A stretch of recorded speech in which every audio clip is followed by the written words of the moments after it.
The movie is about race. This has always been a very hot button topic in America.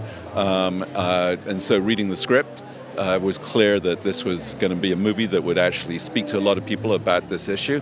We had no idea that 1 year later, after we made this film, that this is the topic in America, that our president has decided to make race one of the biggest issues facing us right now. So this movie, unlike what's going on and you see on the news all day long about hate, this movie is about love. It shows hate, but it ends with love, and that's the message that we're trying to put across. And I think it couldn't be a more relevant message today than of all time.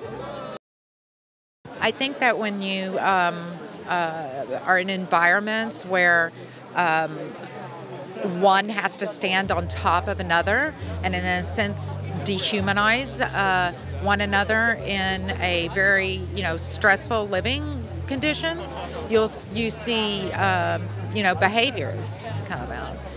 Jason and Garrett were friends. They drove from Tennessee down to Louisiana where we were shooting. That was the trek that the family had actually taken in the book, and they brought that with them.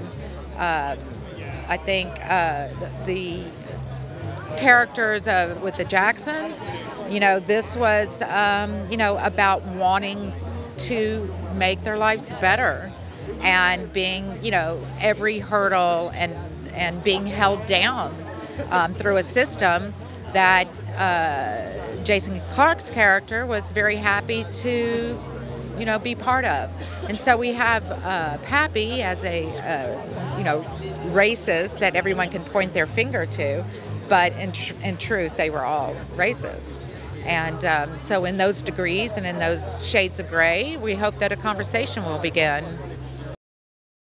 I'm very involved in gender politics in Hollywood. It's an absolute outrage that not many women get a chance to direct movies. I'm trying very hard to try to change that in my own little way. So when this unbelievably great piece of material landed in my lap from Sally Jo, my first thought was, I'm going to get a woman to direct this movie. I'm going to find the most talented woman that I can find. And it also was important to me that because of the subject matter, that it be an African-American director. And D, to me, after seeing Pariah, and that was 6 years ago, that this was one of the most talented women working behind the cameras, black or white, and so she was an obvious choice to me.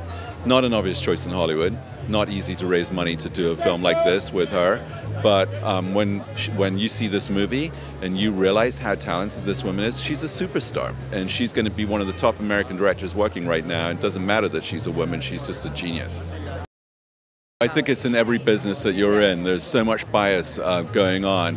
There was a very interesting program that we saw the other day where they showed that Google showed that if they took the names off the applications for jobs, that more women got jobs. So there's men dominate the film business. So it's not a surprise that less women are working in it. But that's all going to change. You'll see over the next few years. Everyone's talking about it. Everyone's involved. People are going to make a change, and hopefully we're part of that. Well, there's several things. You have the themes of the commonality between these two families, both the African-American sharecroppers and the white family with the landowners, and frankly the themes of friendship between the two young men coming back from war and what brought them together as friends, and the issues that they were all dealing with love and trying to advance their families all at the same time. And even though this was in the 1940s and the adversity that they're facing, to flash forward to now and having so many similar themes and issues that we're still dealing with in the States, and really a movie and a story like this can get people to confront their past and their history, and then hopefully have real meaningful dialogue, and a film like this will hopefully show how we're all having this shared experience and how we really all want the same things of love for our family. And then hopefully this can be something that can bring communities together, and then we can move forward. And so yeah, just all of the heightened conversation and the current administration of what's happening in the States today, I think that's just was circumstances that just happened to surround this. And we made this movie way before a lot of these things bubbled up. but it was something that when we read the script, as you know, by Virgil Williams, and when we read Hillary Jordan's novel, it resonated with us, and we had a gut intuitive feeling about it, and that this was a movie that needed to be made. And we knew that there was no filmmaker better than Dee Reese to tell that story. And so then all of these other things that have just happened to just show why a film like this is necessary. That was just timing that we couldn't have planned for, but it just really shows real issues that we're dealing with. Can you talk about particularly, I guess, having someone like Mary J. Blige on board, because she's not someone people naturally associate primarily with acting, but just scene-stealingly magnificent in this film? She is magnificent in this film.